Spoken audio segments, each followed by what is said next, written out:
Se eu pudesse sugerir alguns livros, obviamente seriam a Bíblia, Corão ou Torá, que são ricos em conhecimento, mas certo de que vocês já leram alguns desses livros, eles não vão fazer parte desta lista. Então, alguns de vocês perguntaram-me sobre livros, outros pediram-me sugestão. Entretanto, neste vídeo vou falar sobre alguns livros que eu li este ano e outros que reli, como este livro, Sapiens, de Yuval Noah Harari. Então, eu tento ler livros científicos populares todos os anos e, para ser sincero, não é sempre que eu termino a leitura de todos os livros. Muitos eu vou até a metade, mas este livro eu comecei a ler em 2018 e eu até carregava para minhas viagens, e desde que comecei a ler, não parei de ler, continuei a ler, e os pensamentos partilhados nesse livro são tão grandes e é incrível como o autor coloca a história de toda a humanidade em um livro só, e para ser sincero, nunca li algo parecido. O livro gira em torno de como os seres humanos dominaram o mundo. Vejamos, se voltarmos por volta de 70 mil anos, os nossos antepassados Homo sapiens que viviam na África Oriental eram animais insignificantes. O impacto deles no mundo não era maior do que as borboletas ou uma simples água da chuva. Hoje, por outro lado, controlamos este planeta e a pergunta de partida é: como chegamos até aos dias de hoje? Como mudamos de primatas insignificantes que viviam em África para dominadores do planeta Terra? Procuramos diferenças entre nós e outros animais a nível individual, mas na verdade é que a nível individual somos vergonhosamente parecidos com outros animais. O autor até brinca com esta analogia: os seres humanos dominaram o planeta porque são os únicos animais que cooperam com flexibilidade em um grande número. Por exemplo, ele diz que uma colmeia funciona sempre da mesma forma. Se há uma nova oportunidade ou um novo perigo, as abelhas não podem reinventar o sistema social da noite para o dia. Por exemplo, não podem executar a rainha, estabelecer uma república de abelhas ou uma ditadura militar comunista de abelhas trabalhadoras. Os únicos animais que podem combinar as duas capacidades e cooperar flexivelmente, mesmo em grupos maiores, somos nós, os Homo sapiens. Outro exemplo é: se colocarmos 50 mil humanos no estádio, podemos conviver em harmonia? Na verdade, nem sempre. Mas se colocarmos 50 mil chimpanzés, só conseguiremos o caos, tipo um caos total, a não ser que o chimpanzé seja Caesar. Todas as enormes conquistas da humanidade, como a construção das pirâmides ou a ida para a Lua, não se baseiam nas aptidões individuais, mas na capacidade de cooperar flexivelmente em grandes números. Mas é claro, a cooperação nem sempre é boa. Existem coisas horríveis que os humanos têm feito ao longo da história e todas essas coisas também se baseiam na cooperação em grande escala. Próxima pergunta que surge imediatamente é: o que nos capacita entre os outros animais a cooperar dessa forma? Para Harari, a resposta é a nossa imaginação. Podemos colaborar flexivelmente com inúmeros desconhecidos porque, entre todos os animais do planeta, só nós podemos criar e acreditar nas ficções ou nas histórias fictícias. Ele diz que a maioria dos sistemas legais no mundo de hoje baseiam-se em histórias que inventamos, não são uma realidade objetiva. O mesmo acontece no campo econômico. O dinheiro também não é uma realidade objetiva, não tem valor objetivo. E segundo Harari, o dinheiro é uma das maiores mentiras do mundo, e também a política ou o campo político também é uma mentira. E isso nos leva ao Aristóteles no Tratado Política, ou só Política em outras versões, onde ele defende a ideia de que o homem é um animal político. Significa dizer que nós teríamos uma inclinação natural para viver em sociedade dentro desta perspectiva. Ele diz que nós já nascemos dentro de uma comunidade política, que é a nossa família. A família seria então a primeira comunidade política com a qual nós teremos contato, e a função das famílias seria a continuação da espécie. Mais tarde, por uma questão de necessidade, de segurança, as famílias se unem e formam as tribos, e as tribos servem para garantir a segurança. Aristóteles também afirma que as pessoas devem ser governadas por quem pode governar melhor, mas a pessoa no poder deverá mudar no final de alguns anos. Aristóteles defende que todos os estados há três elementos. Uma classe é rica, tipo muito rica, a outra é muito pobre, e o terceiro, na verdade, que fica no meio, é a classe média. Ele diz que um estado com pessoas majoritariamente ricas ou pobres encontra-se numa situação difícil de seguir o princípio racional. Ou seja, um pobre pode votar para quem promete riqueza sem olhar para a índole ou o bem comum da comunidade, olhando somente para si. E o rico também olharia somente para si. Portanto, para Aristóteles, a melhor comunidade política é formada por cidadãos de classe média, pois esses estados são suscetíveis de ser bem administrados, ou seja, quando a classe média é grande e mais forte do que as outras classes dos extremos, estaríamos diante de um estado bem administrado. Ele também distinguiu 6 formas de governar e ele acreditava que existiam bons governos, que eram aqueles que tinham de gerar o bem comum, e governos perversos, que eram o oposto. Bons governos seriam monarquia, aristocracia, governo constitucional, e governos perversos seriam tirania, oligarquia e democracia. Acho que você não esperava por essa, né? Tipo, democracia no geral. Seja qual for o sistema governamental, uma república ou monarquia, governar não é tão simples assim. E Nicolau Maquiavel tem suas teorias sobre governar neste livro, O Príncipe. Apesar de que o livro tenha sido escrito no século XVI como um manual para o governo de Lourenço de Medici, Maquiavel desenvolveu uma série de conselhos e recomendações para que alguém governasse de forma mais eficiente possível. Ele diz que um governante deve ser forte como um leão e ter habilidades de uma raposa. O príncipe, neste caso, deve ter qualidades e oportunidades, ou seja, se você tiver qualidades, você consegue agarrar bem uma oportunidade. E um governante africano que fez isso muito bem foi Mobutu. Para quem não sabe, Mobutu foi o presidente do Zaire, atual Congo, de 1965 até 1997, e ele conhecia os ensinamentos desse livro como a palma de sua mão e chegou até a dizer que os ensinamentos de Maquiavel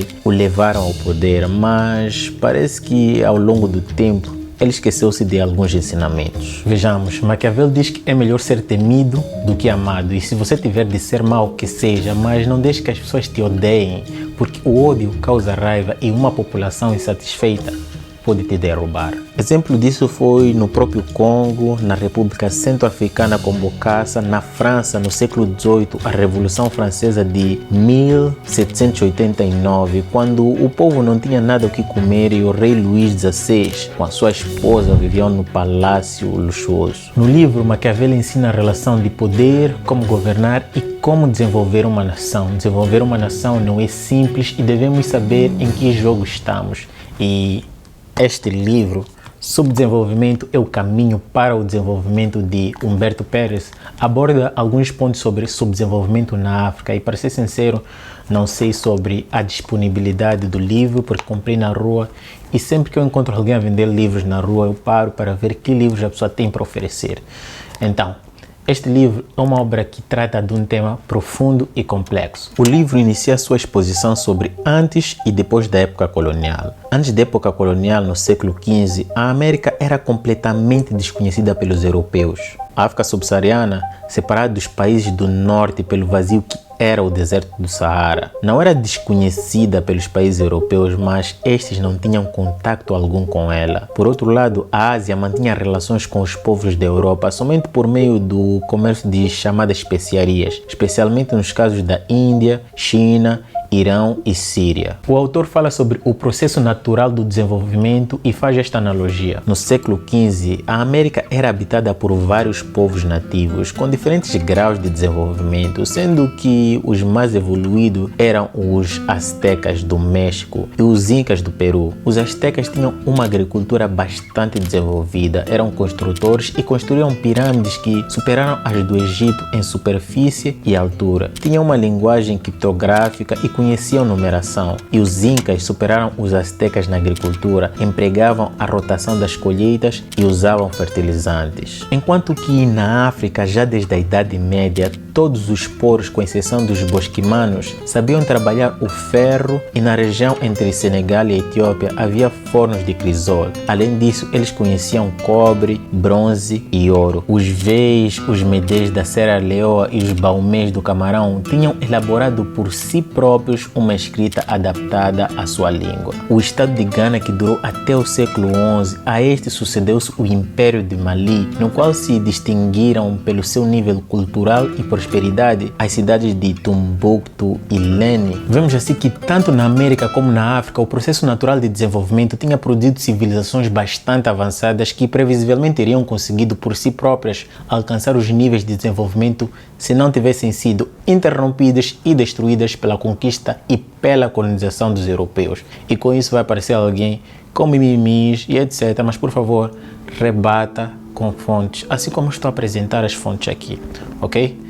Então, o autor também explica como o desenvolvimento dos modernos estados capitalistas se fez à custa de deformação e exploração das regiões subdesenvolvidas. Vejamos, no transcurso do século XV, a produção com destino ao mercado aumentou extraordinariamente nos países europeus. Isto fez crescer a necessidade de usar o ouro e a prata como dinheiro na circulação mercantil que crescia. As monarquias europeias, por outro lado, necessitavam cada vez mais de ouro e prata para pagar os seus exércitos, para cobrir os enormes gastos das suas cortes luxuosas e etc. Esta crise dos países europeus e a grande febre de ouro e prata que necessitavam levou-os a explorar rotas marítimas que levaram à Índia e aos demais países do Oriente em busca de especiarias. E esse propósito foi alcançado nessa época pela navegação e pelo invento de armas de fogo na Europa dessa época. Então, o autor diz que foi essa procura de rotas para o Oriente em busca de ouro e dos mercados que o nascente capitalismo necessitava, que originou as grandes descobertas geográficas no fim do século XV e começo do século XVI. Essas descobertas puseram em contato as zonas mais distantes do globo, algumas das quais, como a América, eram totalmente desconhecidas para as demais. Esse facto assentou as bases para a criação de uma economia mundial, como a divisão internacional do trabalho e da produção, que tinha a Europa como centro determinante e beneficiário. Olá pessoal, bem rápido. Então, o nosso vídeo de hoje só foi possível graças aos nossos patrocinadores, e o nosso patrocinador de hoje é o Skillshare. Skillshare é uma comunidade de aprendizagem com vários cursos de diversos temas. Foi lá onde eu aprendi a editar vídeos, fazer roteiro, storytelling e diversas coisas. Mas não para por aí. No Skillshare você pode aprender várias línguas, Swahili, inglês, português, pode aprender design, história, geopolítica. Então, como eu tento trazer sempre algo de especial para vocês, eu consegui um desconto. As primeiras 100 pessoas que se inscreverem no link na descrição terão um mês grátis e, claro, você pode aprimorar as suas habilidades. Então, é isso. Se inscreva no Skillshare e se você quiser aprimorar as suas habilidades, é o melhor lugar. Então, é isso. Sem mais delongas, de volta ao conteúdo. E a partir da época colonial mostra as causas e as consequências do subdesenvolvimento nos países chamados de Terceiro Mundo, e quem também mostra as causas do atraso do desenvolvimento após a independência dos países africanos é o Dr. Noé Nhantumo, neste livro Renascença Africana, Sonho ou Realidade. Então, o autor diz que os povos africanos foram negligenciados pelos seus governos como parte de uma estratégia política baseada no princípio de governar iletrados é mais fácil e proveitoso, e que existe o hábito de atribuir responsabilidades pelas decisões políticas tomadas pelos governos à influência das potências da Guerra Fria. Para o autor, que tem um senso crítico, diz que isso não é realístico, para além de servir de cobertura para absolver entidades de suas responsabilidades. Claro que do governo espera-se visão, saber e soluções, e supõe-se que eles estejam prontos a tempo inteiro para defender os direitos do povo e do país. Mas o fato de termos governos dirigidos por africanos não resultou em desenvolvimento e soluções para os problemas dos povos do continente. O autor diz que a cada dia está a ficar claro para os africanos que o desenvolvimento não está a acontecer e os governantes neste continente optam por transformar um país em propriedades privadas, como por exemplo venderem os recursos dos seus países como se tratasse de simples concessões mineiras, que os governantes decidiram que os recursos públicos e naturais de seus países lhes pertenciam e que sua exploração lhes deveria beneficiar com exclusividade. Ou seja, ser governante tornou-se sinônimo de beneficiar-se da posição para proteger interesses privados e negligenciar aqueles que são do público. Ele aborda sobre ação versus discurso, a falta de uma agenda continental, o foco e atitude dos próprios africanos e, por último, fala de corrupção sendo a mãe de todos os problemas. O vídeo está a ficar longo e vai terminar por aqui, mas vou sugerir outros autores como Achille Mbembe, Dr. Patrick Lumumba, Paulina Chiziane, Falso Poeta, Thaís Espírito Santo, Emerson Souza e a lista continua. Então, se você gostou deste vídeo fazendo o resumo de livros, comenta aí embaixo. Quem sabe passamos a fazer mais vídeos neste formato. E claro, você também pode me sugerir livros, tópicos e temas para serem abordados aqui no canal. E desde já, meu muito obrigado. E vou partilhar consigo o meu melhor livro de todos os tempos, que é O Alquimista de Paulo Coelho. Eu comecei a ler em 2017 e faço questão de todos os anos ler esse livro. Quem me sugeriu foi o meu amigo Valdir. Valdir, thank you, muito obrigado. Asante Sana, Kanimambo, por teres me sugerido esse livro. E claro, você também pode me sugerir o seu melhor livro de todos os tempos. Então, o nosso vídeo termina por aqui. Boa virada de ano, que você esteja rodeado das pessoas que você mais ama e claro, que você consiga alcançar todos os seus objetivos em 2022. Tamo juntos, esse é o começo. Peace.